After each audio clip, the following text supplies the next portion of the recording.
For me, it's freedom, and it's everything that's me, really. It's spiritual, it's where I find peace. It feeds my passions, my artwork. I think it's just part of me, really.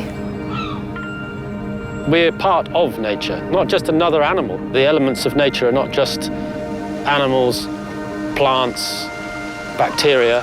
It's also things like rocks, the sky, the atmosphere, and obviously the sea. The wave, to me, is like another living thing. It moves and it's got a mind of its own.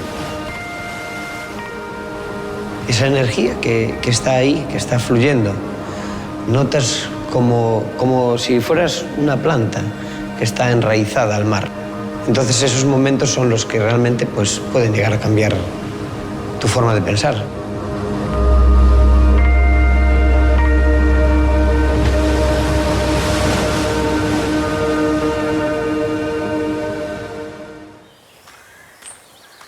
I've been surfing for 20 plus years, and I always remember a question my father-in-law put to me quite early on when we first met, and he was very much asking, when am I going to stop surfing? And it was an alien question to me. I didn't understand it. When I stop being able to walk, I'll try and find another way to get in the sea and enjoy the waves. When am I ever going to stop surfing? When they start putting me in the ground.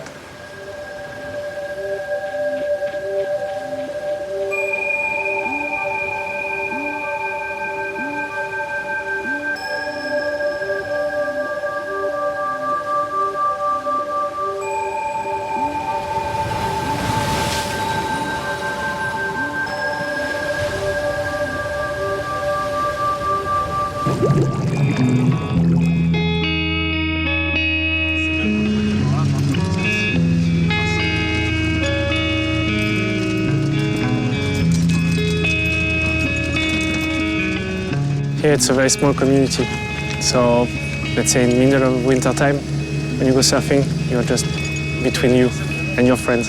So it's a lot of positive energy.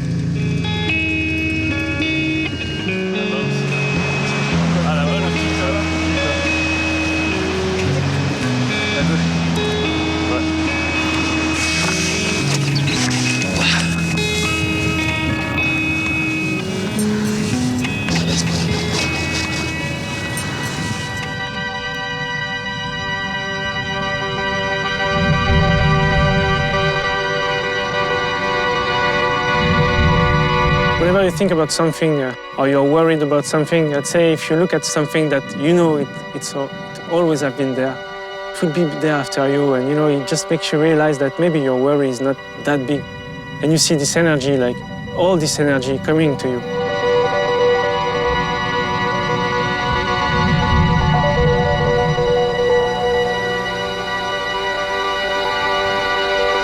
For the first few years I surfed, maybe the first 15 years, particularly before I decided I liked bigger waves, I just thought that the surfing was going out and doing maneuvers, and even right at the very beginning it was very competitive, and I thought surf was like a sport, whereas surf, if there isn't a competition, surfing still exists. I can remember some days where I've just been out in the ocean in big waves, and you have this connection with the waves. It's almost like the waves it's another person. You build up a relationship with the wave itself.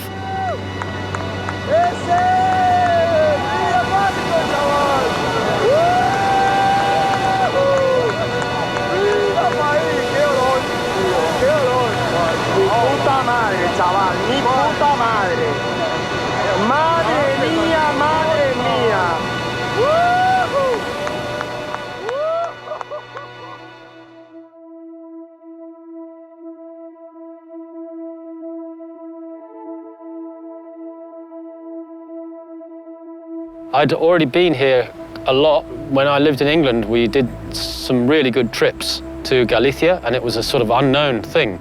We couldn't find any other surfers who'd surfed very much along the coast of Asturias and Galicia.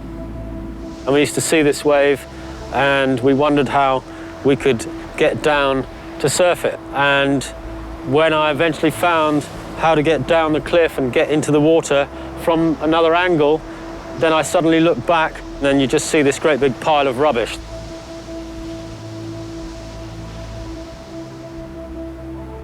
Buscando olas con Tony Bat, empezamos a encontrar verdaderos vertederos en el mar. Aquí en Galicia, las playas desde septiembre a mayo, junio, nadie mira por ellas, solo nosotros, los que hacemos surf, los que estamos siempre en la playa.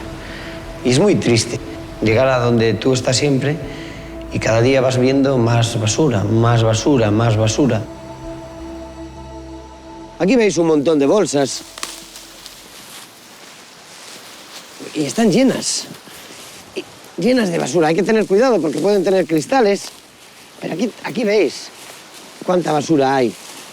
Y todo está lleno de esto, de botellas, corchos, bueno, hay un montón. Ha subido el mar con los temporales y lo ha descubierto.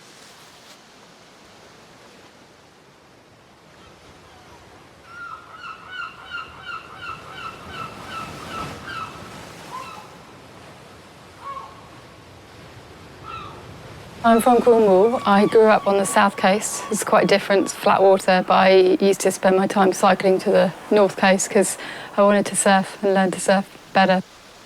Obviously living on Perranporth, and particularly this winter, the rubbish on the beach has just been unbelievable. Basically, the sea sort of almost vomited back up what was on the ocean floor. The sand dunes got broken down, and all the grasses kind of intermingled with all the plastic. So the sand dunes almost became blue with this stuff. Loads of red, green, yellow plastic just from bits of broken boxes, masses of fishing nets. The storms really did project to the whole public here how much rubbish was in the sea. I was utterly shocked. I couldn't believe it. It was like a carpet being put onto the sand. And just rather than shells being broken up, it was plastic that was broken up, and it just made you didn't know where to start. It was just crazy. It seems like the more you read and the more you research on these problems, the worse the problem gets. So now I've just finished that big report on marine plastics. The problem to me now is a lot worse than it was before. Before I thought that somehow it degraded or somehow it just got absorbed back into the surface of the planet, but it doesn't. It just stays plastic.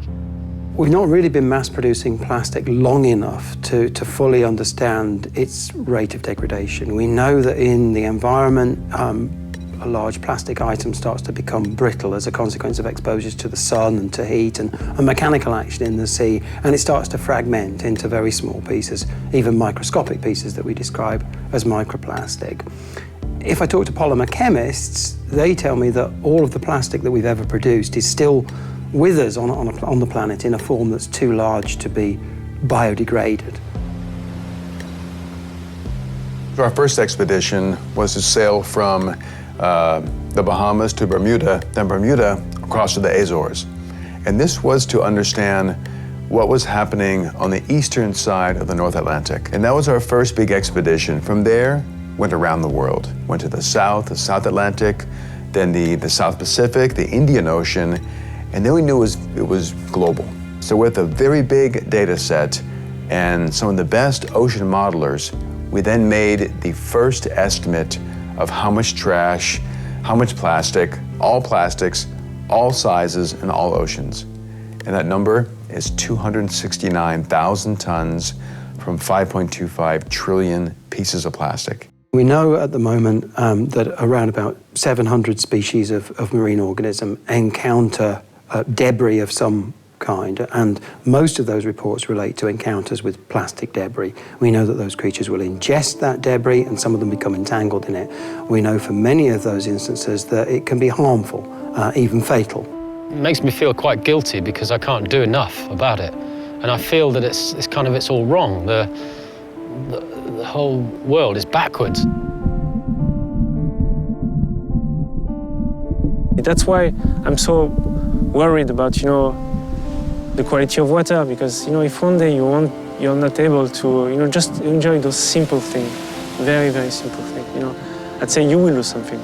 And I'm not talking only about myself, but I'm talking about, people who are sensitive. You have sensitive people everywhere, and they love those places. You know, it can be a forest, it can be a mountain, you know, and you don't want to spoil that. Cuando tú estás contento, a gusto en algo, procuras que ese medio esté siempre bien. El mar me lo da a mí todo con las olas, con el viento. Yo tengo que devolvérselo, me siento obligado a devolvérselo. I think the connection to the sea, being a water user, surfing, ingesting, immersing, that's half the fun.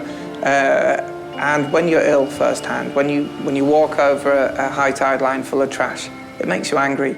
And I'm not the person who can turn a blind eye to that. So I can either get angry and frustrated, or I can get angry and I can get active.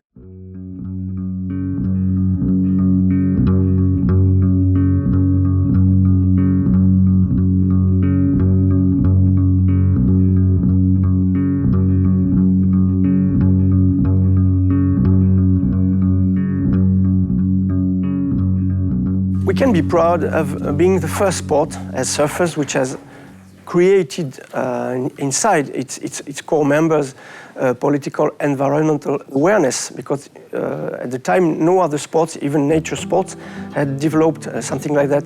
So, and funnily enough, surfers were in the 70s, 80s not treated like very serious person. We were thought as selfish and non-caring people. And it appeared very differently when it came to water pollution. Surfrider was founded in 1990. I joined them in 1995. And why it happened? Because we were surfing in the water, on the beaches, and all year long. Sure enough, beaches at the time were clean in spring, so tourists could come in summer, and everything was nice. Everything was not nice, everything was clean before they arrived. We were there all year long, surfing into waste and polluted waters. We could see this, and were not only being the witness of it, but at times being victims. I mean, with ear troubles or gastric troubles, and what the heck am I doing to be ill? Well, you're surfing. So this is why I guess we try to do something, being, in fact, as some say, the only mammal, the only animal which could go out of the water, out of the ocean, and speaking about what we saw there.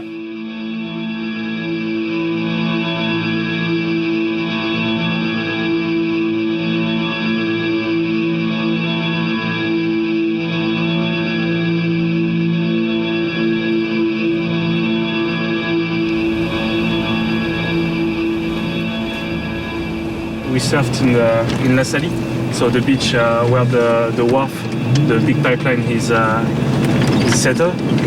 And we knew, you know, from time to time there was huge foam. You know, the foam was very dark and brown or something. So we knew from the scratch like there was something wrong with the wharf of La Salie. On the day of the 5th of July, when the accident happened, a friend called me working at the plant to tell me that there was something going on in Biganos, which is the city where Smurfit is settled. Basically what happened, there was a tank of black liquor.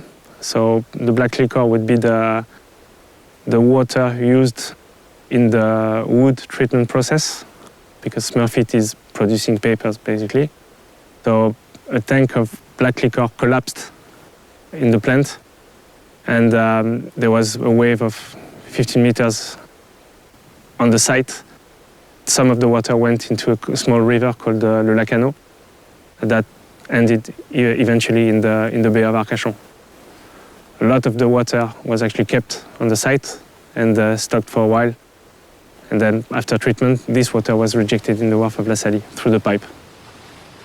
Ce qui m'a beaucoup frappé, par exemple, quand on a navigué sur, pas le lendemain, mais quelques jours après, donc en bord de rivière, dans le bras du lac Anodomios, donc le petit affluent qui se jette dans la Leyre et qui longe donc l'usine. C'est celui dans lequel la cuve s'est déversée, en fait. Et là, en se penchant au bord de la rivière, vraiment à se mettre accroupi, on voyait tous les tout petits poissons tous les tout bébés poissons, les petits alevins, les petits... Voilà, et tout ça qui était au bord, qui était mort.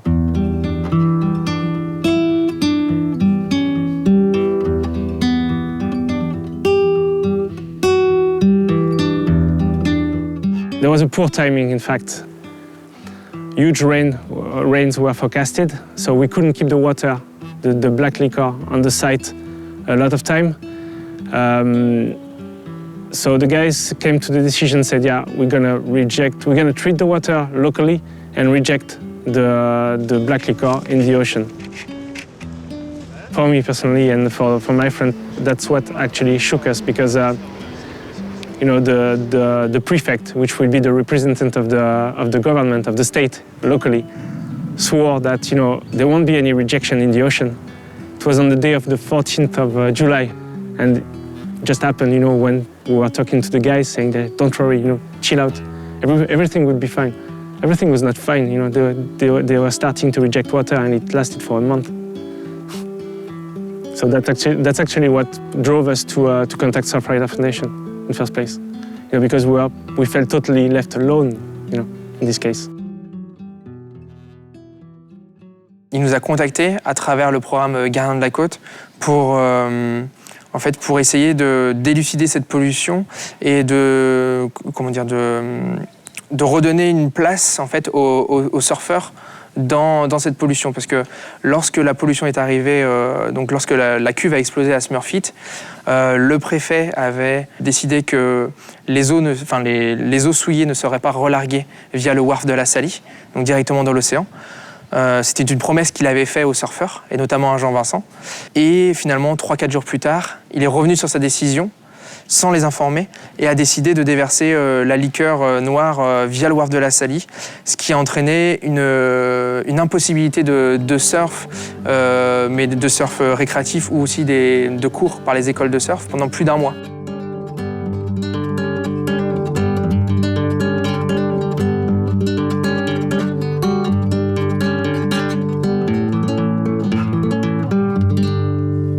They just fooled us, We were taken as, small players in this case. So when I realized that, I contacted Surfistas Foundation, because it was a higher level, We wanted a legal action.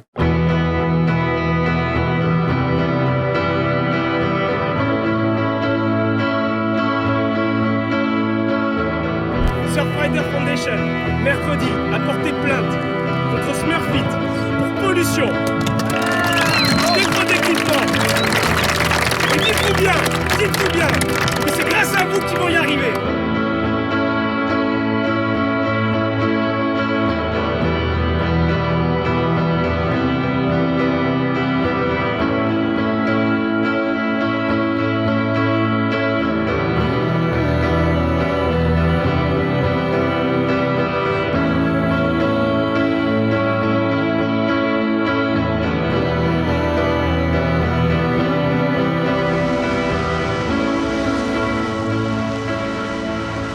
I was in every single meeting regarding this case. Smurfit and their lawyer, they provided all the paperwork saying that, they were looking carefully at their equipment. Because they wanted to convince the judge that it was not their fault, the lawyer of Smurfit even mentioned that, maybe it was a terrorist attack. Et ils ont également beaucoup dit et beaucoup insisté sur le fait que, si ça se trouve, c'était une cause extérieure. Il y avait eu, on ne sait pas, une pierre qui était venue heurter la cuve. Tout a été envisagé, qu'un hélicoptère d'une base aérienne à côté soit venu percuter la cuve et tout ça. Eux, ce qu'ils avaient approuvé, c'était facile. Si c'était une cause extérieure, ils n'étaient pas responsables. Un accident comme celui-là ne peut intervenir pas uniquement avec une cause, mais avec un cumul de causes, je dirais, extraordinaires. La violence de l'accident. On a eu une vague de 65 mètres pour une cuve qui faisait 25 mètres de haut. Donc la corrosion en tant que telle ne suffit pas à expliquer. What could be the reasons if it's not this? On a un certain nombre de phénomènes qui vont... on a un rapport d'analyse des causes qui fait à peu près 200 pages qu'on a analysé avec l'Adréal. Le commenter peut prendre à peu près 1 ou 2 journées ensemble, et on a un certain nombre de causes. Ressortir une ou deux causes me semble extrêmement dangereux parce qu'aujourd'hui on est confronté à la cuve est vieille, elle a explosé, et on a un certain nombre d'autres phénomènes. On gère des flux, on gère de la température, on gère de la chimie, on gère de la pression, on cherche des instruments électroniques. On a audité toutes ces causes-là et chacune d'entre elles peut être porteuse d'une défaillance qui, en effet domino, a créé cet incident. Je ne pense pas qu'un interview avec une extraction de 30 secondes ou 2 ou 3 minutes soit vraiment pédagogique et une valeur ajoutée. On peut rentrer dans ce détail-là avec les personnes concernées et on le fait avec le personnel en interne et on le fait avec les associations quand elles le demandent. Mais moi, je suis un peu mal à l'aise au fait de refaire le tribunal aujourd'hui.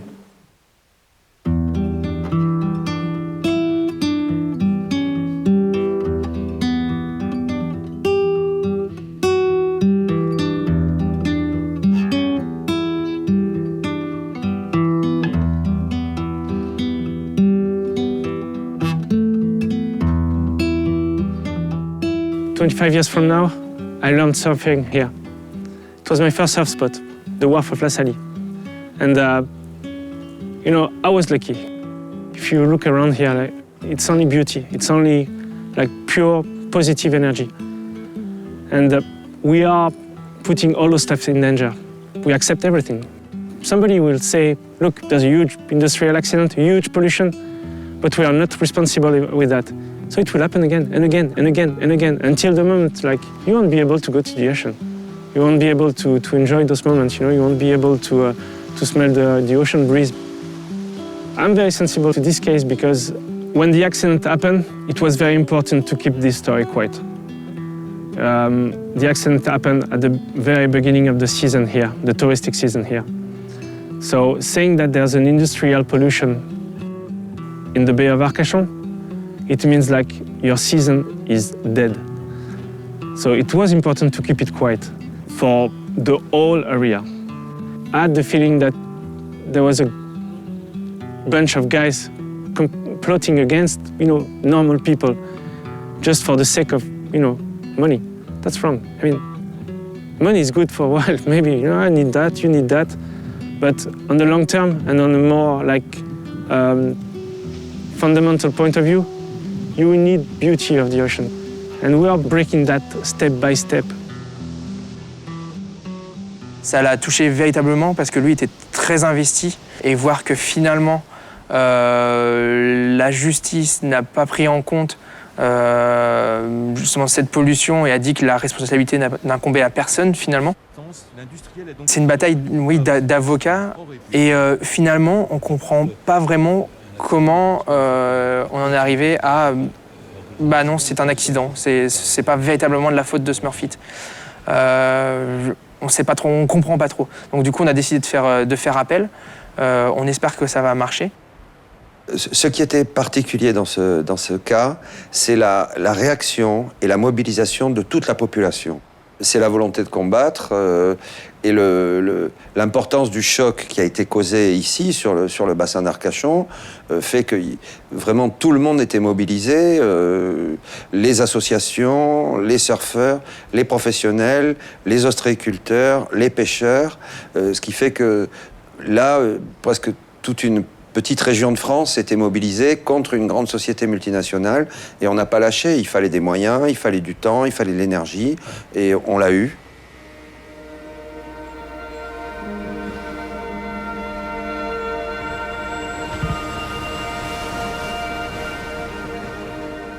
I was actually on holidays with my girlfriend in New York, so we have the time difference. I was expecting to get a call or an email from the guys from Surfrider. It was hard to get a connection, Wi-Fi, so we stopped by a coffee and I get the connection eventually. And it was just an email saying, we won. That's it, it's over. And my reaction was okay, I was a bit, not confused, but I was it was a real relief. So it was 3 years, 3 years, and eventually it was done. Somebody actually found that they were guilty, and it was official. They were guilty. When the accident happened, we actually took the chance to reopen the wharf case. So after the accident, say, yeah, that's the chance, you know. We can talk about that, you know. And as a surfer, because we were surfing in these waters, we were like, yeah, maybe it's the right chance to see exactly in what we are surfing, you know. And we knew that by experience that there were pollution. When we first talked to those guys, say, no. We have the accident, there's a pollution, but on a normal day, there's no pollution. We were like, no. You will meet René Capot later on, and he will let you know all the issues that they had. He's one of the first guys who thought that it was not normal to have this kind of pipeline rejecting polluted water. Le bassin d'Arcachon que vous avez là, vous voyez là, le cap ferré se trouve ici. Le départ du collecteur part d'ici, ceinture tout le bassin d'Arcachon, en passant par Arès, Andernos, Lanton, Oudange, Biganos, La Teste, le Tèche, Gujan-Mestra, et ensuite ça vient se rejeter au wharf de la Salie, ici. On rejette tous les jours 70 000 mètres cubes de rejet. Tous les jours. Le wharf a déjà rejeté plus d'1 milliard de mètres cubes depuis qu'il a été construit. Quand le wharf a été créé, quand il a été construit, c'était pour rejeter tous les effluents urbains et les effluents industriels de la papeterie de facture quelque part, parce qu'ils jetaient ça dans le bassin avant. Et dans le bassin, c'était pas possible, puisqu'il y avait les parcs à 8, donc ça pouvait pas tenir. Et donc ils ont créé le WAF en 1974, ils l'ont construit, et ils ont tout rejeté là. Mais c'était des effluents qui n'étaient pas très bien traités, et donc ça polluait également la plage là-dessus. Et c'est là où on a commencé à réagir. En septembre 2000, on a eu un contact avec Surfistas, et donc avec Surfistas, on a organisé la manifestation de septembre 2000. Donc il y avait Surfistas, il y avait aussi la mairie de Biscarrosse, Biscarsurf, il y avait toutes les associations. On avait été reçus par le président du CIBA.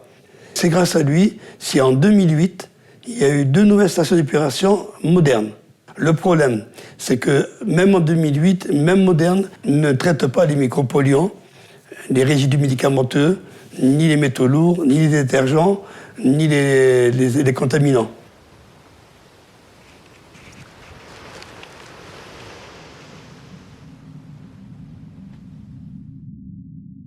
On a déjà tous dans le coin, les jeunes du coin, parmi les surfeurs, on a tous entendu des histoires de problèmes de peau, de boutons, de choses comme ça, parce qu'en fait, juste sous le wharf, il y a un spot de surf.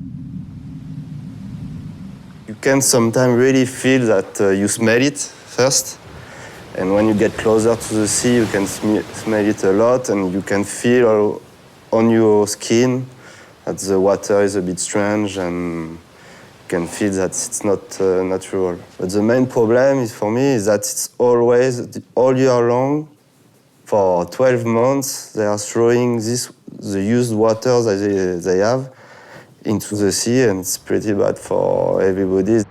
Pouvez-vous nous garantir que le rejet tel qu'il est aujourd'hui ne suscite pas, n'est pas susceptible de générer un problème sur la santé pour les animaux ou pour les personnes, de la faune, la flore benthique, ou pour les surfeurs, ou tout au moins tous les acteurs du milieu. Mais c'est une question qu'il faut poser aux autorités, ça. Je pense que les directives européennes en matière de qualité de l'eau rejetée, elle est connue et standard. Elle porte sur des paramètres qu'on appelle des paramètres globaux de pollution.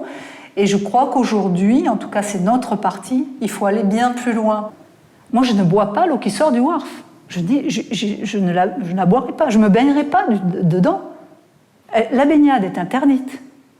Alors, certes, c'est une mesure de précaution.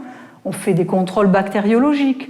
Mais aujourd'hui, ce que je vous dis, et c'est vrai, c'est sur toutes les stations de France et de Navarre, et les stations européennes et mondiales, c'est qu'on ne connaît pas les effets des micropolluants qui sont, par exemple, dans les eaux.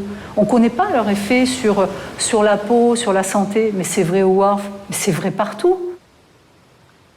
I don't know exactly what has changed. I know that for sure they changed a little bit. They are more open. after the accident, and because we were very vocal, as surfers, and we made an agreement with the guys from the CIBA, which would be the institution who deals with the treatment of water. That's a public institution. Smurfit and the local surf school and surf clubs. We made the agreement to sit quarterly and to just to talk about the Wharf of La Salie. What is our feeling of the situation? How good it is, how bad it is at the moment, that's a big win for us. Well, at least that's a step. Because for more than 25 years, it never happened. Donc en finale, le jugement était pénible et désagréable, mais il ne nous semblait pas utile de poursuivre sur une voie judiciaire, alors que notre terrain d'action privilégié, il est d'améliorer notre outil de travail, de la performance et de travailler avec les acteurs locaux. C'est-à-dire que de façon beaucoup plus proactive, on gère l'environnement. Et ça, c'est un des enjeux une des choses que l'on a appris au moment du RC15. Sur des périodes un peu critiques, on va augmenter les fréquences de contrôle, de mesure, et on va réagir.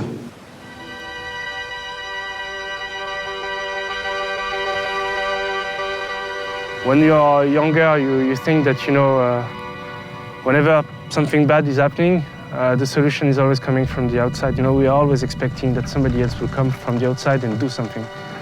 And when the accident happened, that's exactly what I expected. When I first contacted Surfrider Foundation, I expected them to come, to bring the solution.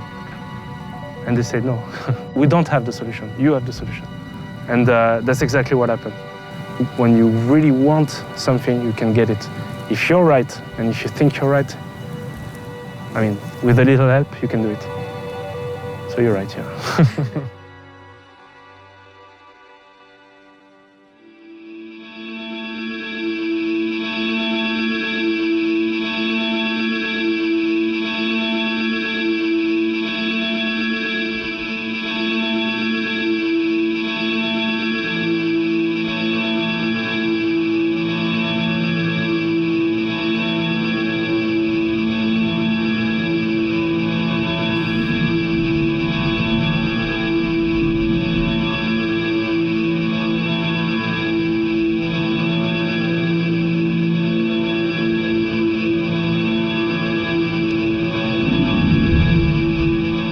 J'ai souvenir, en allant à la plage, de trouver des roulettes en plastique. Alors on trouve beaucoup d'objets en plastique sur la plage. Je ne m'étais pas intéressé à ceci en particulier. Et puis petit à petit, il y en a eu de plus en plus de ces roulettes en plastique. Alors je me disais, tiens, mais je me demandais qu'est-ce que c'était que ces objets. C'est comme ça que j'ai commencé à m'intéresser à ces morceaux de plastique. Puis j'ai demandé autour de moi. Et en fait, personne ne savait de quoi il s'agissait. Et puis en parlant autour de moi, je me suis aperçu que c'était pas simplement ici, mais c'était aussi en Espagne, c'était aussi dans les Landes, c'était d'ailleurs. Les gens racontaient un petit peu tout et n'importe quoi et surtout beaucoup de bêtises. Certains me disaient que c'était pour caler, quand tu as une caisse, tu mets un objet dans une caisse, puis tu mets du matériau comme ça pour qu'il ne bouge pas dans une caisse. D'autres me disaient que ça venait des sous-marins, des choses comme ça. Et en fait, personne ne savait de quoi il s'agissait. Et comme chez Surfrider, en fait, c'est une structure où il y a des antennes, un peu dans toutes les régions. On a envoyé un email à l'ensemble des antennes dans toute l'Europe. Et il se trouve que l'antenne de Corse, qui est à Ajaccio, ils étaient juste à ce moment-là, c'est le hasard, invités par une grosse entreprise qui s'appelle Vinci pour présenter une nouvelle session d'épuration. Et donc avec un procédé moderne, original. Et en fait, on leur avait donné un document. Et ce document, je l'ai là parce qu'ils me l'ont envoyé. Et le document, c'était ça. Et donc, quand ils ont vu les photos qu'on avait envoyées et qu'ils ont vu ça, mais ils ont dit, c'est ça en fait, François. À l'époque, on disait pas biomédia, nous on disait camembert. Camembert, c'est un fromage français, le camembert. Et en fait, il y a un jeu où les jetons pour jouer, en fait, ils ont exactement la même forme. Et je sais plus pourquoi, mais dans le jeu, ça s'appelle des camemberts. Alors tout le monde parlait de camembert. Et dans la presse, ils écrivaient les camemberts de la plage, machin. Puis après, on a dit, il faut arrêter d'utiliser ce nom parce que c'est pas du tout du fromage, c'est du plastique. Mais au début, tout le monde disait, oui, on a trouvé des camemberts, des camemberts. Alors là, on avait le nom, on savait à quoi ça servait, puis ça a permis de commencer l'enquête, de voir que c'était utilisé dans des stations d'épuration. On a pu voir des stations qui utilisaient le procédé. Alors, pour nettoyer l'eau, il y a plusieurs phases. La phase première, généralement, c'est des grilles pour retenir les gros matériaux qui flottent. Et ensuite, on va de plus en plus petit, et à un moment, il n'y a pas de grille assez fine. Donc, on va utiliser d'autres procédés, qui est de mettre des bactéries qui vont manger, grignoter, détruire la matière organique qui est en suspension dans l'eau. Et on s'est aperçu que si ces bactéries, elles étaient accrochées à quelque chose, comme un coquillage s'accroche à un rocher, elles étaient plus efficaces, elles faisaient mieux leur travail. Donc c'est pour ça qu'on a introduit, dans un premier temps, on a introduisé il y a longtemps de la pierre volcanique, par exemple, et les bactéries étaient fixées sur de la pierre volcanique, puisque les pierres volcaniques, comme c'est de la lave séchée, il y a plein de petits trous, donc les bactéries se mettaient dans les trous. Et puis comme ce procédé a pris d'ampleur, on avait besoin de plus grande quantité de pierres volcaniques, ce qui n'est pas forcément facile à trouver et à exploiter. Donc en fait, tout simplement, on a fabriqué des objets en plastique. Et donc on introduit un modèle, mais plusieurs millions de pièces dans un bassin, et les bactéries vont se fixer dessus et en fait vont simplement faire leur travail de nettoyage de l'eau. Très vite, on a fait un site internet, on a publié sur un site internet, et puis on s'est aperçu qu'il y avait d'autres gens ailleurs qui cherchaient aussi. Et après, avec des gens dans les autres antennes, par exemple, on a eu en 2012, et elle continue encore, plusieurs pollutions en Suisse. Et de Suisse, c'est venu dans le lac Léman, et du lac Léman, ça s'est mis sur les deux côtés, donc il y a un côté suisse et un côté français.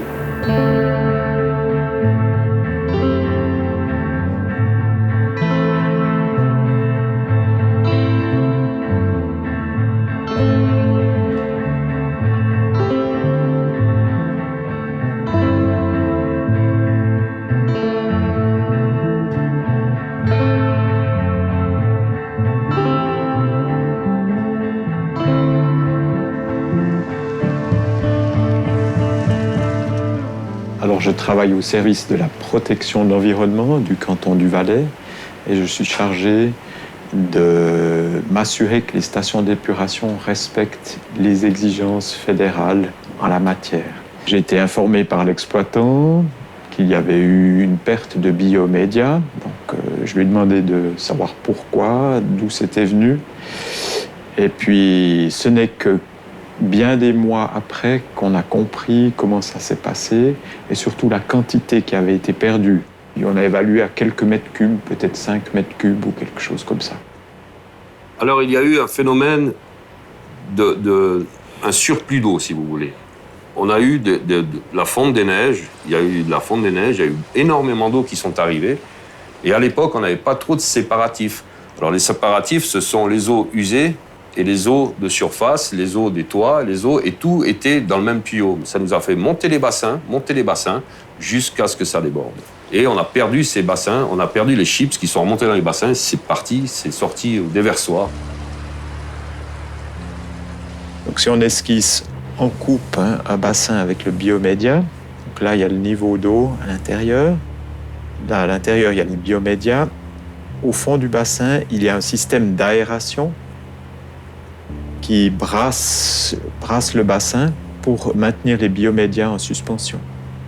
L'eau arrive de ce côté et elle repart par là. Et ici, il y a un filtre qui empêche que les biomédias partent.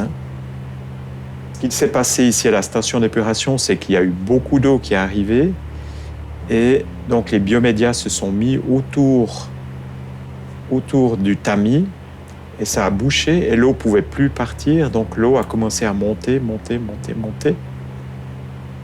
Le niveau de l'eau a monté et l'eau est ressortie par là, par l'entrée et elle est allée à la rivière. Voilà, donc il s'écoule dans le Rhône, qui est un grand fleuve qui va dans le lac Léman, et à Genève, qui part pour aller en France. Et ensuite, il descend à Lyon et à la mer Méditerranée. C'est clair que c'est un procédé de traitement relativement nouveau, je dirais peut-être depuis 15 ans, comme ça. Et c'est un procédé qui est utilisé quand une station d'épuration devient un peu trop petite, limite en capacité. C'est un système assez simple à mettre en œuvre. Il suffit de rajouter dans le bassin du biomédia. Peu coûteux, plutôt que de construire un nouveau bassin qui est beaucoup plus cher, quoi. Donc c'est vrai qu'il y a beaucoup de communes qui s'équipent comme ça. Il y a une autre station en Valais qui a eu le même problème que nous. Ils ont perdu aussi des supports. Je pense qu'ils ont remédié au même problème que nous. Ils ont dû faire la même chose que nous pour éviter encore cette problématique. Donc maintenant, ce qui a été fait comme mesure, c'est-à-dire qu'on a mis devant l'entrée une grille pour éviter que les biomédias puissent repartir en arrière. Donc l'eau peut partir, mais les biomédias restent dedans. Ensuite, on a mis en place une sonde qui mesure la hauteur d'eau. Et qui, quand le niveau de l'eau monte, il y a une alarme qui est générée pour informer. Ça ne peut plus se produire. Sauf s'il y a une grosse casse, où on a tout qui tombe en panne, où il y a une coupure de courant, et puis qu'on ne peut plus rien fermer. Alors là, ça peut arriver. Si on a une panne électrique, par exemple, comme tous les moteurs sont gérés électriquement, si on a une grosse panne électrique qui n'alimente plus la steppe et qu'on ne peut plus faire réguler l'eau pour éviter ce phénomène de montée d'eau trop vite et qu'on risque de perdre encore des chips. Et normalement, ça ne devrait plus arriver. Donc là, il y a une solution qui a été mise en place qui devrait fonctionner pour autant qu'on ait de l'électricité, que les choses fonctionnent, quoi. Mais après, voilà. On ne peut pas pallier à tous les risques, où il faut arrêter d'utiliser les biomédias autrement. C'est peut-être une solution aussi. Sur la Suisse, où il y a eu plusieurs problèmes de pollution, les autorités ont vraiment coopéré. Ils nous ont donné des documents pour nous aider à comprendre le problème. Donc les solutions sont assez simples. Ce serait de mettre une grille par-dessus, par exemple. En fait, nous avons visité beaucoup de stations d'épuration. Et on s'est aperçu que souvent, en fait, la pollution venait de choses vraiment tellement simples et tellement bêtes. Le problème, c'est que dans un bassin, comme ça, on n'en met pas 10, 100, c'est des millions. Il y en a des millions. Et quand ils partent, c'est des millions qui partent dans la mer.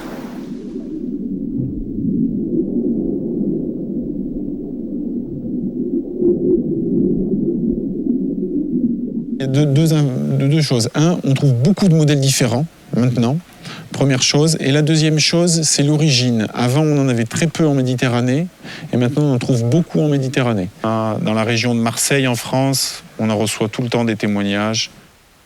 Voilà, c'est San Remo, en Italie. On a également des témoignages récents sur le sud de l'Angleterre, et aussi une pollution qui date, me semble-t-il, du mois d'octobre, au Danemark. Donc si on regarde, c'est ce modèle. On a eu aussi un témoignage il y a quelque temps de l'expédition Tara. Tara, c'est un bateau scientifique qui fait le tour du monde depuis de longues années, 10 ans je pense, d'expédition. Leur idée première, c'était par rapport à ce qu'on appelle les continents de déchets, et donc de voir où se trouvaient les accumulations de déchets en mer. Et effectivement, lors de l'une de leurs expéditions, ils en ont aussi trouvé en pleine mer, ce qui n'est pas complètement étonnant. Ensuite, ce qu'on a fait, c'est essayer de trouver d'où ils venaient, mais c'est très difficile parce que les déchets dans l'eau, peuvent voyager des centaines, voire des milliers de kilomètres. Et on essayait de savoir qui les utilisait, qui les fabriquait et qui les installait dans les stations d'épuration. Et donc, on avait trouvé les contacts des grosses entreprises. Donc, on avait dit, voilà, c'est utilisé par eux. On leur avait téléphoné et en fait, je ne sais plus laquelle, il y en avait une qui disait « Oui, on va vous faire un procès, vous n'avez pas le droit de dire ça ». Et puis, il y avait un avocat qui avait téléphoné. C'est parce qu'on avait parlé d'eux sur notre site internet. Et donc, ils n'appréciaient pas qu'on parle d'eux parce qu'ils voyaient que c'était... eux, ils préfèrent dire que c'est un procédé qui fonctionne. Et nous, on disait c'est un procédé qui ne fonctionne pas tout le temps et qui n'est pas tout le temps bien utilisé. Et puis finalement, comme ils ont vu qu'on disait la vérité, on disait on en a trouvé sur la plage, telle entreprise les utilise, on les a trouvés sur la plage. Ce qui n'était juste que la vérité, en fait, ils n'ont pas fait de procès. Mais au début, les contacts a été un peu tendus parce qu'ils ne voulaient pas qu'on parle de ça, quoi.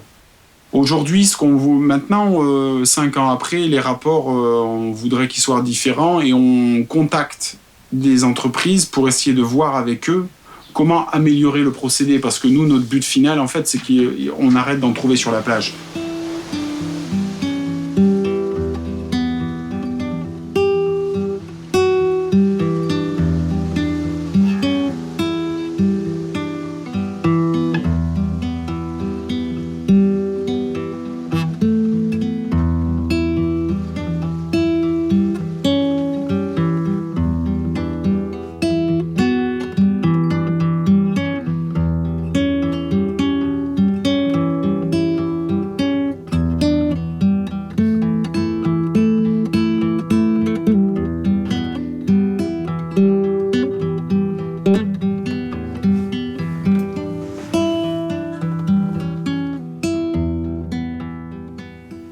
Ça, c'est des choses qu'on a ramassées sur la plage et qui sont liées au problème des eaux usées, comme j'ai expliqué, soit les applicateurs de tampons, les bateaux de coton-tige, ou ça, c'est rapport avec un rasoir, par exemple, c'est le cache pour mettre la lame.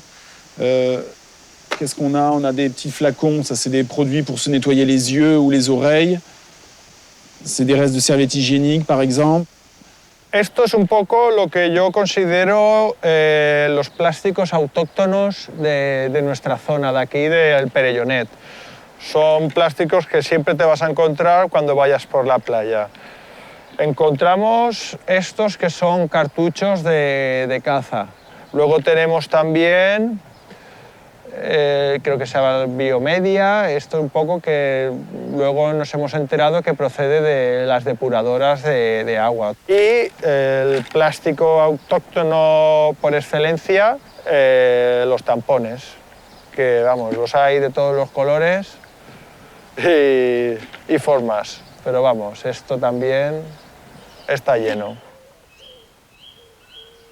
Alors on essaie de comprendre la problématique des déchets en rivière, puisque la seule donnée qu'on a pour l'instant, c'est que 80% des déchets qu'on va retrouver à l'océan proviennent des rivières. Et donc du coup, cette étude a été lancée il y a un peu plus d'un an pour justement comprendre la quantité et la typologie de déchets qui proviennent des rivières, donc comprendre leur origine, leur dynamique et comment ils finissent à l'océan. Les résultats principaux de cette étude de manière globale, la grosse donnée, c'est que sur les 50 000 déchets qu'on a ramassés au cours de ces 12 mois sur nos 8 points de collecte, c'est qu'on a 70% de plastique. Après les stations d'épuration, on va retrouver des déchets qui sont typiquement des déchets qu'on va retrouver dans les stations d'épuration, que ce soit des cotons-tiges, des tampons, des applicateurs de tampons, tout ce qui est sanitaire et médical. On retrouve aussi énormément de déchets médicaux et étrangement juste après les stations d'épuration. I find all the stuff from combined sewage overflow, I find in the ocean. I find the earbuds, I find the tampon applicators, little pink little tubes. I find cigar tips. I find all these things that you find just in sewage are still floating out to sea, 1,000 miles in the middle of the ocean. Et on en retrouve des très très grandes quantités sur les plages pour deux raisons. La première des raisons, c'est qu'il y a des gens qui se lavent les oreilles et quand ils se sont lavés les oreilles, ils jettent ça dans les WC. Et après, avec les WC, ça part dans les eaux. Alors que normalement, ça doit aller dans la poubelle. Et le problème, c'est que dans beaucoup de villes, en fait, il n'y a qu'un seul tuyau d'évacuation qui collecte en même temps les eaux de pluie et les eaux usées. Donc s'il y a un seul tuyau, en temps normal, ça va dans la station d'épuration. Mais quand il pleut énormément, la quantité d'eau qui arrive dans les stations d'épuration est trop importante et les stations ne peuvent pas traiter l'eau. Donc ils n'ont pas d'autre solution que d'ouvrir les robinets et en fait, l'eau part non traitée directement dans l'environnement. Donc ça, c'est la partie visible, c'est le plastique qu'on peut voir parce que les gens ont jeté. Mais toute la partie invisible, c'est les lessives, les produits chimiques et toutes les bactéries fécales qui viennent des toilettes. Voilà. Cada vez que llueve mucho, se desbordan los pozos de decantación, las balsas de decantación, las depuradoras no están funcionando y entonces abren y todo va al mar.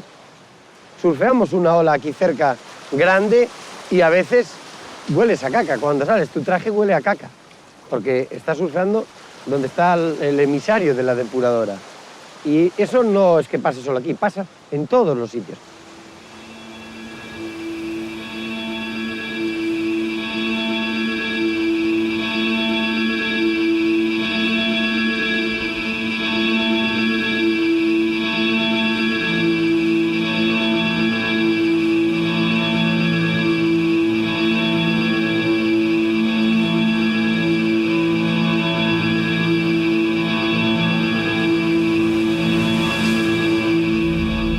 Surfers Against Sewage was set up in 1990 in this village in St Agnes by a group of surfers who were repeatedly going surfing and becoming sick.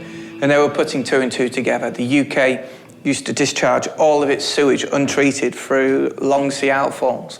And that basically meant when those onshore winds and swell, all of the sewage pollution was coming straight back onto the beaches. And when I first started surfing in the early 90s, you would quite often be surfing amongst sanitary towels and feces, and it was all in the sea. It was like surfing in an open sewer.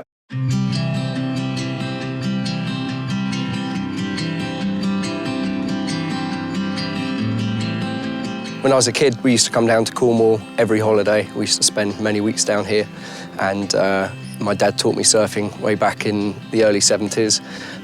He was really passionate about water, loved everything about it. He was a terrible surfer though. And, but he used to lend me his board and used to go out into the water from about the age of sort of 4 or 5 years old. And yeah, I've been totally hooked on it since then. There was always this thing about me getting sick. I was always sick in summer holidays in Cornwall, and it became a bit of a joke, really. You'd always have to end up going to the doctors, getting antibiotics, these kind of things, always with ear infections, upper respiratory tract infections, and really bad conjunctivitis. And we hadn't made, I mean, it was only literally probably 15 years ago that I was talking it through with my parents, and they suddenly realised, well, wait a second, you were the one that was in the water the whole time. You were bathing with, I was bathing in the sort of harbour wall area where the effluent was coming out. And I was just, ingesting raw sewage at that time. Without doubt, that's what was happening. My sisters weren't going in the water and they didn't get sick. I was getting in the water, and then, within 2 days of the holiday, bright red eyes, streaming conjunctivitis, and left ear just constantly getting infections. And that set up a weakness that then sadly went on to me just getting more and more infections, and to the point now where I've got pretty bad hearing loss in my left ear from it. In the early 90s, when SAS was born, it was born as a single-issue pressure group. So it was a group of surfers who were campaigning against untreated sewage going into the sea. And it was a big problem then because it was continuous discharges of sewage all around the UK. And SAS has been really effective in bringing that continuous discharge to an end. So with the help of the Urban Wastewater Treatment Directive, we've seen billions of pounds spent on UK sewerage infrastructure to stop untreated sewage going into the sea day in, day out. So that's a major step forward. Now, the trouble now is that instead of discharging sewage 1.8 kilometres out to sea, you have these things called sewer overflows. A combined sewer overflow can discharge untreated sewage during periods of rain or periods of malfunction straight out onto the beach or into the river very, very close to the beach. This is a combined sewer overflow. So you've got these 4 grills. When the sewage infrastructure is under pressure, this acts as an emergency exit. You'll have human sewage, as you can see, all in the grates. There's sanitary waste there. You'll have human sewage, completely untreated, and stormwater coming out of these grates up to a level, you can see the level up here, we'll get to about yay high. I mean, there's a sign here that warns of flooding. The levels of effluent that I've seen here are shocking. And it comes out here, untreated human sewage, into the river, and then out into one of Cornwall's most premier surf spots and most well-loved beaches.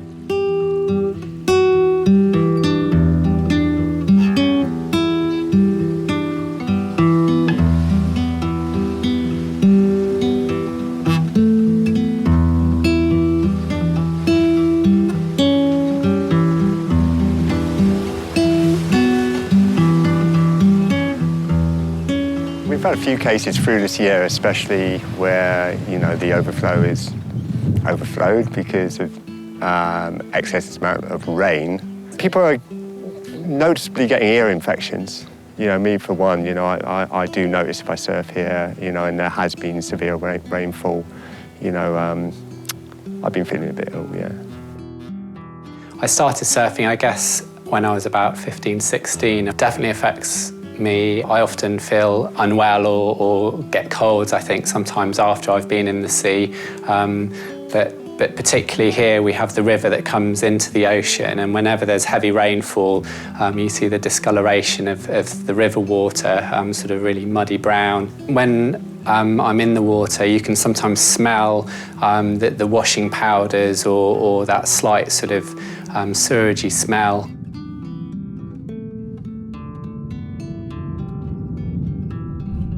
A shocking story of a young girl who got sick just down the road at my local beach, Perranporth, this summer, became hugely ill. A great surfer, this girl, went surfing and then became really sick from using the sea when there was a sewage incident.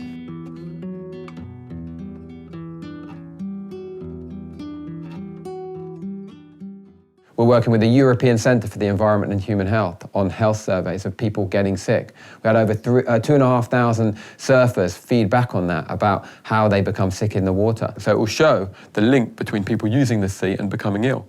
We're working with the same organisation on a cutting-edge survey on antibiotic resistance in surfers and other water users.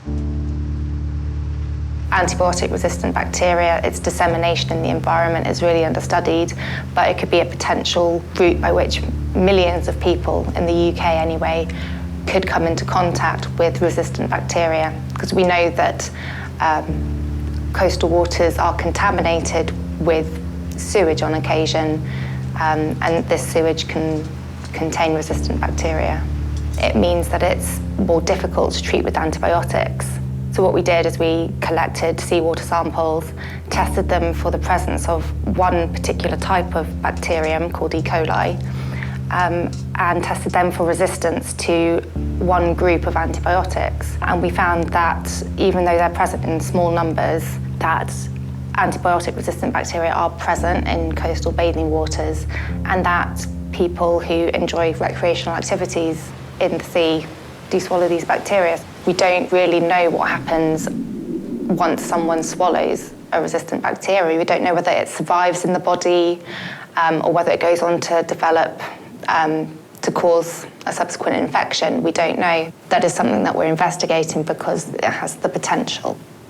I personally wouldn't go bathing after a rainfall event. You could go to a beach that is classified as good water quality, but you still get ill. I think there could be some reasons for that. Firstly, especially in the UK, water quality is monitored from the 15th of May to the end of September. So outside of those months, outside of the bathing season, we don't know what the water quality is. It could still be classified as a good beach.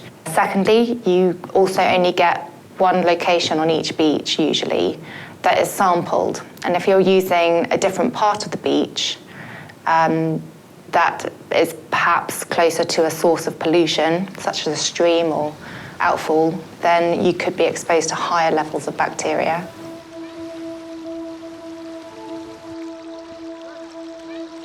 What's happening at Guéthary, and it's also happening at many other beaches around the country, is the regulator is deciding to take a water quality sample from some way down the beach, far away from where the source of pollution is entering the sea. Now, just like many beaches around the country, at Guéthary, there will be children. There will be thousands of people who will use the sea right in front of the river at Guéthary, which is where the sewer overflow discharges. So those people are being told the water quality is excellent because the Environment Agency will take a sample many hundreds of metres away from where they're using the sea. The Environment Agency is tasked with taking a lot of samples to measure the cleanliness of the water around the coastline of England, and others do it in Wales and Scotland. But we take 20 samples a year between May and the end of September. What we do is we look at where the most bathers are on a bathing water, and we draw an imaginary line right down to the bottom of the tide to the top of the tide, and we always take the sample on that particular point. What I can say is that after really heavy rain, the combined sewer overflows are likely to operate to save people's houses being flooded with sewage. And that sewage will end up going down the Red River and out into Guéthary, out onto Guéthary Beach. It will happen, and it will flow with the tide, depending on where the tide is, back out to sea and across the front of the beach. We do know that, and that's true. But where the most of the people bathe, it will be classed as excellent when you look at all of the data that we've got. The UK is given a choice, as every member state is. You can take the water quality sample from where the worst source of pollution is or where the major source of bathers are. So by the Environment Agency deciding to ignore that source of pollution, knowing full well that over the course of a bathing season, many thousands of people will use that body of water right in front of the river, then they are not supporting that community. And together with the community, we held a demonstration on a beautiful sunny day to tell the water companies to stop using their beach as a dumping ground for sewage. If somebody phones our emergency hotline which is open 365 days a year, 24 hours a day. It's free flowing. And they say that something is happening. There's that pollution at one of the bathing waters. We treat that as high priority, and we will investigate that. We will come out and have a look if it's really bad, and we will take extra samples. At places like Guéthary, it is rare that we get reports. If they do it, it's great news. It's something that I have not been told before. And I have a very close relationship with Bruce and the rest of the Environment Agency team, and I've been asking for them to take samples in front of the mouth of the river for a long time. And they keep coming back to me and saying, we can't, the directive won't let us do that, which is rubbish. The directive will let them do that. They choose not to do it. I've met in the Environment Agency. I've liked as people, and I understand they're there because they want to protect the environment. So they're good people in a good organisation. What I feel, and this is just my opinion, so it might be completely wrong, but when the water quality results get released at the beginning of November, the Environment Agency are hauled before the press to say, why aren't these beaches passing? Where it should be the polluters that are getting held to account. It should be water companies, it should be farmers, it should be industry that are getting put before a camera to say, this beach has failed again. Why? Why haven't you done what you should have been doing about this?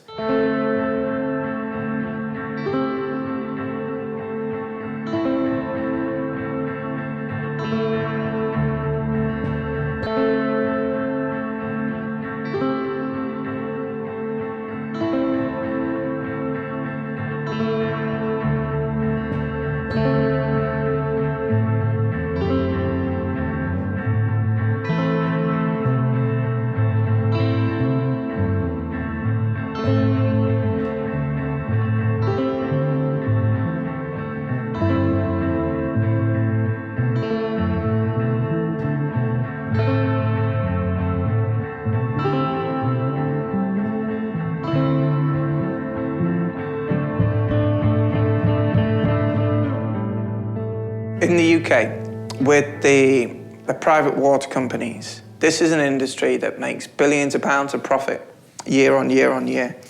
Now that profit needs to be taken back from the shareholders, and it needs to be invested in protecting the environment, because that's what these water companies should do. They should give us clean and safe drinking water, and they should take away our sewage and treat it responsibly without dumping it into the environment.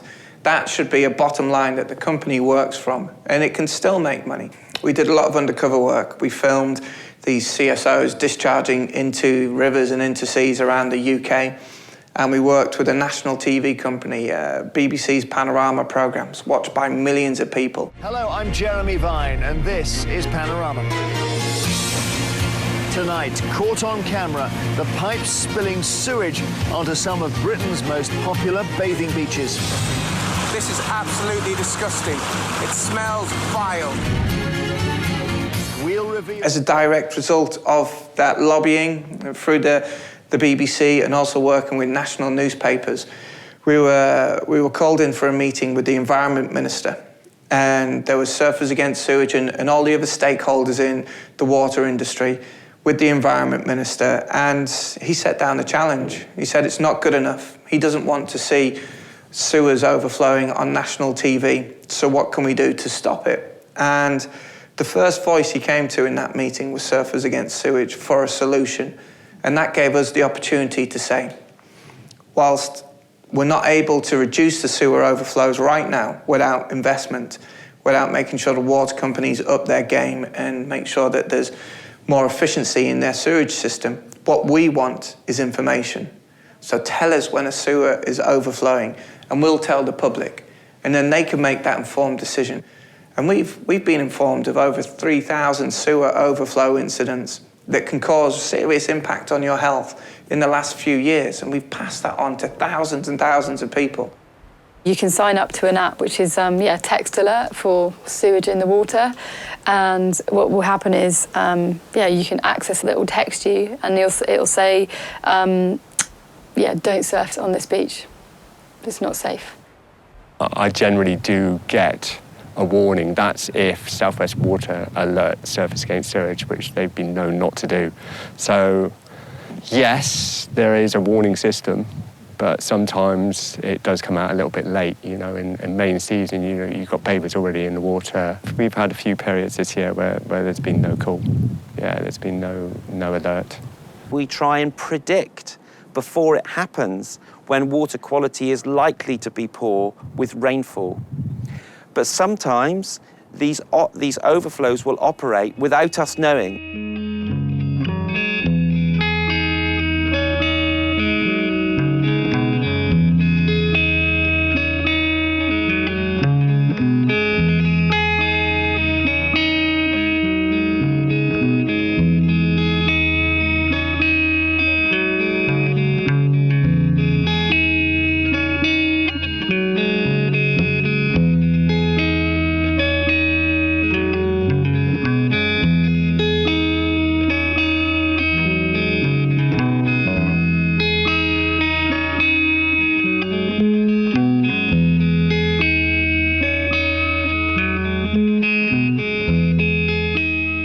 Continental Europe, we pay the price of being late and having discovered or having taken the problem seriously 20, 15, 10 years ago. So we pay the problems of being late.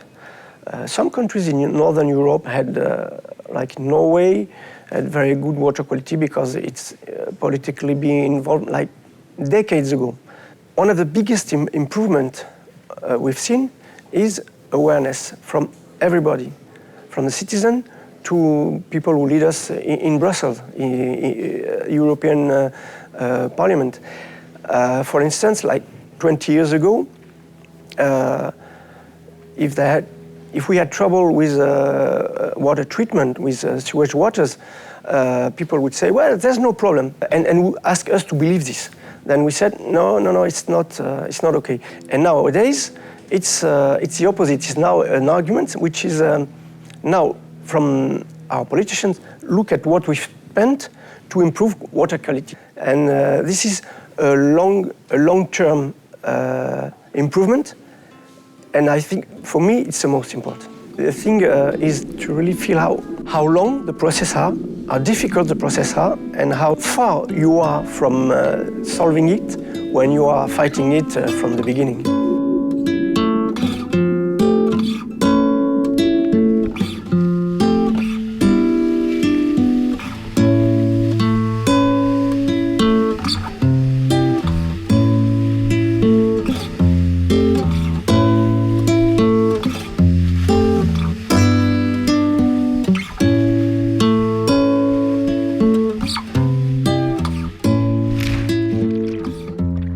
Ça fait 5 ou 6 années que j'ai commencé à m'intéresser à ce problème environ. Au début, personne ne s'intéressait au problème des biomédias, donc il y a eu toute une phase de comprendre ce que c'était, comprendre comment c'était utilisé, pourquoi c'était utilisé, et puis d'essayer de contacter le gouvernement français ou des organismes à l'échelle nationale ou des entreprises pour leur faire prendre conscience de ce type de pollution. Mais donc ça a été toute une phase. Et après, la phase suivante, ça serait d'arriver à les faire changer. Mais c'est très difficile de se retrouver un simple citoyen face à des industries qui travaillent à l'échelle mondiale. C'était bien de venir sur un point précis, parce qu'on peut dire, oui, il y a énormément de pollution partout. C'était bien de prendre un détail pour essayer de comprendre la filière, l'origine, et de s'apercevoir en fait que cette pollution-là correspond finalement à notre manière de fonctionner dans la société en général. Donc il fallait peut-être s'intéresser à un détail pour comprendre pourquoi il y avait de la pollution en général, et de voir que ça correspond à un schéma de société. Pour faire simple, avant, dans certaines stations d'épuration, on utilisait de la pierre volcanique, et puis comme c'était cher, difficile à trouver, on a remplacé cette pierre volcanique par des morceaux de plastique.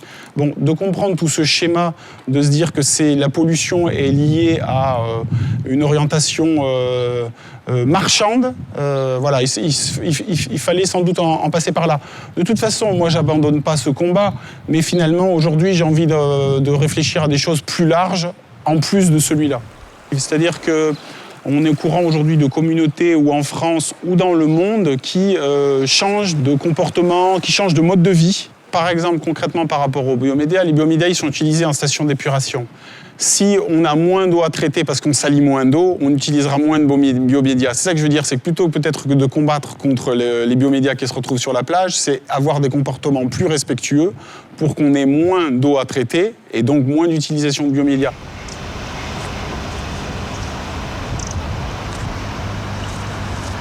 Stay warm, come out of the water, make sure you don't get cold, and then just a bit of soap. That soap is probably not going to contaminate as much as having a shower on for 45 minutes at home with unnecessarily warm water.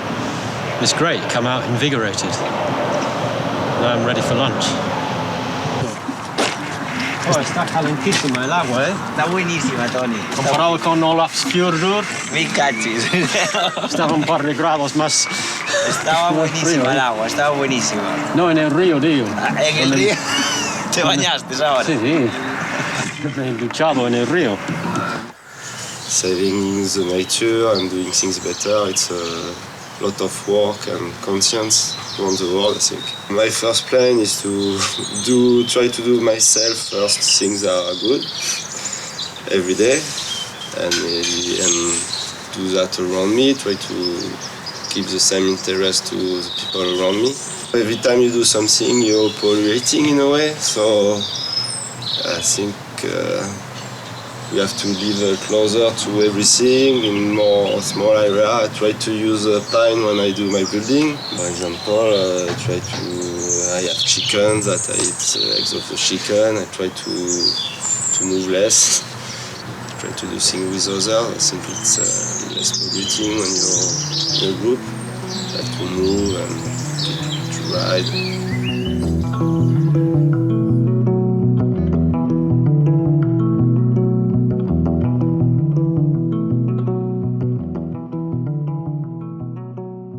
The way I justify my own guiltiness in being part of the problem, because I wear clothes, this is plastic, and okay, it's recycled, but it would be better if it wasn't.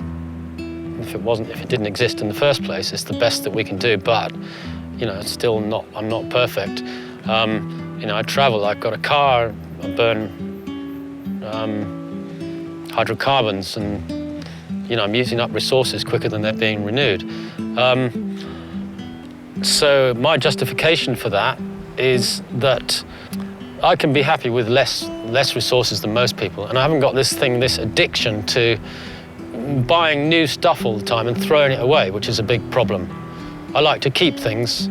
I don't drink water out of those plastic bottles because I just have a metal bottle and I just refill it every time from the tap. I think I've had it for about 6 years and it's still perfect, Hopefully I'll keep it for the rest of my life. And then I might be able to give it to somebody else.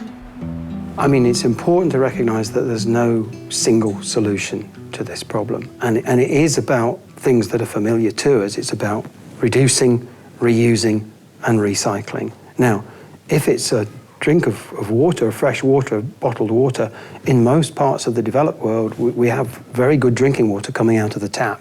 So absolutely, it's a case of having a refillable bottle that we can fill from the tap every time. Of course, we could start to try and clean up the mess in the oceans, but my view on that is that we're putting litter into the oceans far faster than we can ever take it out. And really, the thing we need to do is to stop it going in the first place.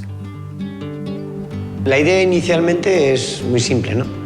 Vas a la playa, coges 3 trozos de basura, sacas una foto y la subes a las redes sociales, ¿no? Vamos por el buen camino, es lento, es muy, muy lento, pero creo que vamos por el buen camino. Está claro que el camino no es limpiar una playa, porque hoy limpiamos la playa y mañana va a tener el doble de basura. Pero es la forma de concienciar a la gente de que vean que existe un gravísimo problema y la solución está en casa. Nosotros limpiamos una vez al año una ría, hacemos periódicamente limpiezas con Coge3 y otros grupos. Y lo limpias un día y está limpio. Y vuelves al día siguiente y vuelve a venir esa misma porquería. Entonces, duele, sí que es una cosa que duele. Y no sé, supongo que será culpa de la mala educación del ser humano. No os digo que sea yo el tío más correcto del mundo, pero no sé, mis padres de pequeños me enseñaban a no tires el papel, guárdalo en el bolsillo y cuando ves una papelera lo tiras, ¿no? Y bueno, entonces ojalá que todo el mundo acabe haciendo eso algún día. Lo que me pasó fue a raíz de montar el club y la escuela y al trabajar con niños principalmente, pues que vi que era una obligación transmitírselo a los más pequeños, pensando de que si conseguíamos que los más pequeños fuesen creciendo con la idea de no ir ensuciando y de darse cuenta que tenemos este problema, pues cuando ya pase un tiempo, ellos hayan crecido, lo van a transmitir a sus hijos y pensando que en un futuro todo va a ser mejor. Fundamentalmente transmitiéndoselo a los niños, que creo que, vamos, es el futuro. Yo cada vez que voy a un colegio, el año pasado fui a 55 colegios y muchas veces hablan padres conmigo y dicen, jolín, tu mensaje llega a los niños. Es fundamental llegar a los niños porque nuestra generación, yo siempre digo que está perdida. Es muy difícil convencer a gente de mi edad con 2 hijos, con una hipoteca, con un montón de estrés porque no llega y tiene que hacerlo todo rápido. Pero si cambiamos a sus hijos, habremos hecho algo. Las botellas, el poliespan, los cabos y, bueno, trozos de plástico que ya casi ni tienen nombre. No mola estar en la playa y encontrarte plásticos todos los días. La gente no sabe utilizar esas botellas, las tira al mar como si fuese otra papelera. En el cole, que muchas veces le digo a los niños que no tiren, aunque ya no sea al mar, que no tiren el envoltorio a lo mejor de las galletas que traen para almorzar y todo eso, porque hacen así y lo tiran al suelo, como si nada. Muchas veces los tengo que ir a recoger porque no se dan cuenta de lo que pasa cuando lo tiran. Está mal porque no es así, la naturaleza no es así, la estamos convirtiendo en una cosa que no es y un día vamos a acabar con ella, como sigamos así. Let's go up near the river. Rabbit! I found a curly-wurly rabbit! It's a rock! Pottery! Let's put it all this. Let's put it all together, guys. Who's got 3? I have more than 3. Amazing. I've been an artist for 15 years now. For me, with working with the students, it's to raise awareness of the issues, really. We just said to the students, whenever you go to the beach, you need to pick up three objects, see what you can do with them, put them into compositions, make them look beautiful. So they might have colour-coded them into reds, oranges and yellows. If they can, you know, create artwork as well, that's fantastic. I mean, for me, it's a case of collecting the debris and making something with it, you know, rather than it going into a bigger trash bin. I don't think they knew the facts and figures. They want to help and they're passionate about being involved. And I also think they want the association with protecting the environment. And that for me is, you know, that's what it's all about. It's much more attractive for people to try to modify the environment, and then they don't have to modify their own behaviour. They don't have to sort of train their minds or train themselves to react in sequence with nature. And surfing in real waves in the ocean, the whole thing of anticipating the swell that's going to be coming, trying to guess the wind direction, where to put yourself, and all that is trained over years and years and sometimes decades. And it all focuses down to that one point where you turn your board around and you catch the wave. And what you've actually done is you've trained yourself to fit in with the rhythms of nature.